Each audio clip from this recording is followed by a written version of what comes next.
So I recently met one of the greatest headphone designers of all time, Zach, the founder of ZMF Headphones. See, I was at a headphone trade show called CanJam. I brought 14 headphones. Headphones.com put them out on their booth, and it was the first time I got to meet people in real life who knew my headphone work from the internet but never really tried them on. So it was awesome getting to meet people and see them try on my headphones. And one of those people was Zach from ZMF. See, he was giving a talk in one of the seminar rooms about building his headphone business. And part of the talk, he started talking about patents. And one of the examples he gave was the Uncrustables patent. Apparently there's a patent on the configuration of an Uncrustables, and he looked at me and he joked, "You should make a headphone out of Uncrustables." Now, Zach, being the goat that he is, probably doesn't remember saying that, but I remember, and I'm gonna build that headphone. With its open cell, bread, thick, multi-layer configuration, might actually sound good. It might actually absorb the wave or reflect them back in a way that's not terrible. I just couldn't get the thought out of my head. So today we're making Uncrustable headphones. So the first thing I gotta do is open up my CAD software.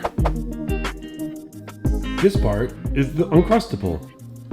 I created these spikes that come in and out. So you can just move the spikes out, put the Uncrustable on top of the spikes, and then the whole thing should slot into the headphone nice and tight, so that right behind the speaker, you have the Uncrustable, absorbing that back wave, Improving the sound? and this is how we're gonna 3D print the parts. It was like Tetris, but I was able to squeeze everything on the page. Here's the ear cups, here are the baffles where the speaker connects, and of course here are the spikes that the Uncrustable will attach to, and the spikes slot into these slots right here. That peg should go right in there, creating a tight fit for our Uncrustable. Oh, I gotta pick out the 3D printing filament I wanna use. For this one, I think red would be good. Print's all done, let's see what we got. Oh my God, these parts are incredible. So let me tell you about them. First we have the ear cup. You can see there's a hole there for the jack. The headband is going to attach into these holes. And there's these little slots under here where the spikes are gonna slot in. And if you look closely, there's a tiny little notch right at the bottom, around there. There's a matching bump in the baffle. This is where the speaker connects. The bump and the notch lock into place so everything is perfectly aligned. But then the best part.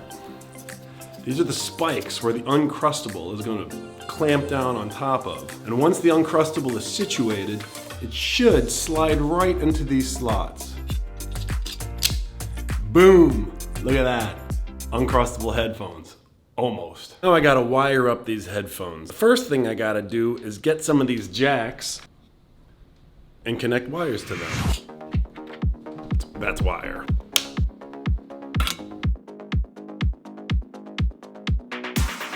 Now I need some speakers to put into the headphones. Where'd I put those speakers? Speakers, so many options. Let's go with these. I've never actually used these before.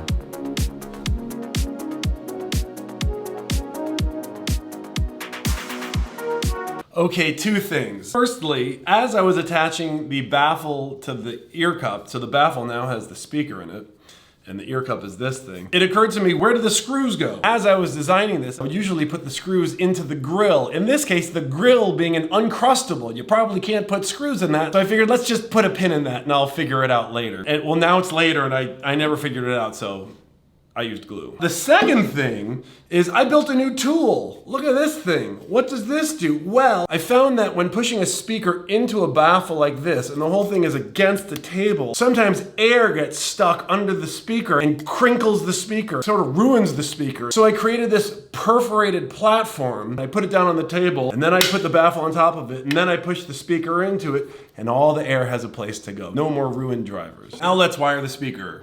And then I guess I gotta buy Uncrustables. All right, the speakers are all wired up. Now let's plug them in and see if they make sound.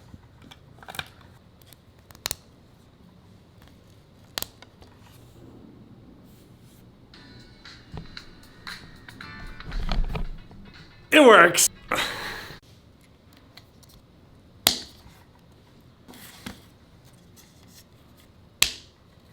Okay, this ear cup is looking amazing. Look at how pretty this speaker is. It's just a gorgeous speaker. Next thing I gotta do is put threaded inserts into this little hole here and this hole here so I can attach the headband. Then I'm going to install these spikes, and then I gotta find Uncrustables. So So the most satisfying part of building headphones is putting in these little tiny threaded inserts. We're gonna hit them with a soldering iron and melt them into the plastic so I can screw stuff in.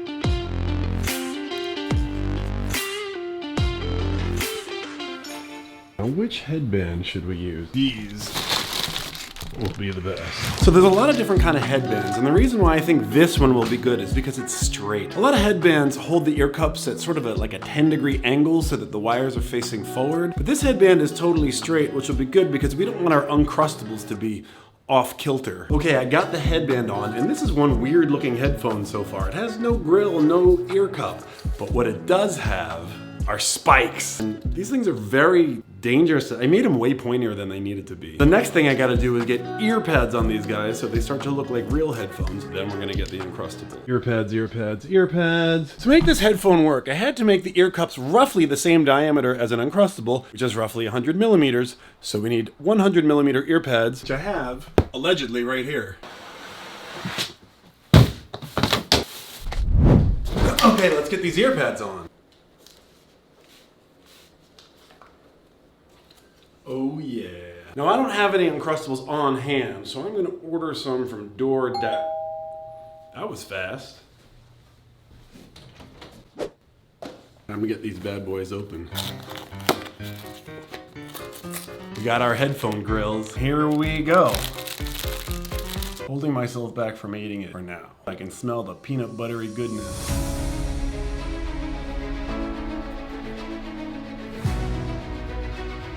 Okay, I think we have our Uncrustable grill. I'm gonna slide this one into the ear cup. Oh, it's flopped over. Nobody wants a floppy headphone.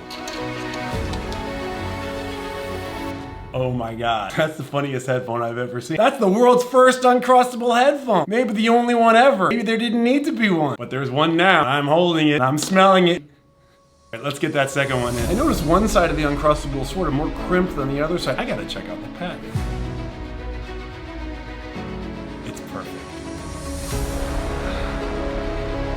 Best. I gotta just quit this hobby because I've now officially made the best thing that can be made. Okay, the next thing I gotta do, I guess, I don't even really have to tune these. Maybe I'll put a little bit of felt or something in the ear pad. I don't know. I'm gonna see what it sounds like and then we're gonna take it over to the test measurement rig and check out the frequency response. Actually, I wanted to listen with nothing in the ear pads. They don't sound terrible. I mean, they haven't been tuned at all, but I think there's something to this Uncrustable. Okay, it's measuring pretty wonky. Here's the best I can do so far, but I have a few more ideas, so stick with me. The dashed line is what some people call a target. For me, it's just sort of a reference. That's what generally people think of when they think of a neutral headphone. The red line is, well, the Uncrustables. Bass is looking really good, and the mids are looking good, but we have crazy spikes. So what I'm going to do is try different ear pads, not perforated ear pads, and hopefully they'll tame that treble. Okay, it got much better. I put new ear pads on, which are these shiny ear pads right here. They're totally solid ear pads. They create a closed front volume of the headphone. See, every headphone has a front volume, which is between the speaker and your ear, and a back volume, which is between the speaker and,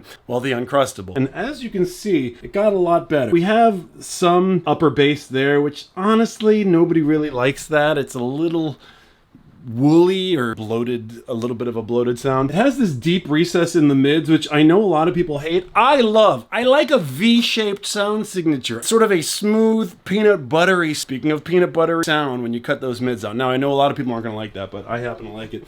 And the treble's looking pretty decent. So I would say these are gonna sound interesting. Let's check it out. Oh, wait. I just had an idea. You know how we have this bass bloat here that I kind of want to get rid of? One way to get rid of bass bloat is to open up the back volume of the ear cup a little bit. And I'm thinking, how do I open up that Uncrustable so that more air gets through? This is not shtick for the, this is not for the gram. I gotta take a bite of the Uncrustable. I'm gonna take the Uncrustable out and eat a bite about that big. It's kind of delicious. Let's go measure it. taking a bite out, maybe fixed a little bit of this treble resonance right here. It's hard to tell. All right, the bite didn't do that much, except quench my snackitude. Let's listen to them. Okay. These headphones, I love the way that these headphones sound. Not everybody's gonna love these. They're very V-shaped, but it's a pleasant sound. It's a very smooth, it's a chewy sound. And I'm not just saying that because it's made out of delicious Uncrustables. The sound reminds me of IEMs a little bit. If you've listened to a really good in-ear monitor, earphones, these nice highs and these sort of confident lows, it's not bloated at all. That's why Zach from ZMF is one of the greatest of all time. Even his jokes, his scraps, I try it. It's one of the best sounding, I mean, it's a very good sounding headphone. He makes literally some of the best headphones in the world. Many people agree.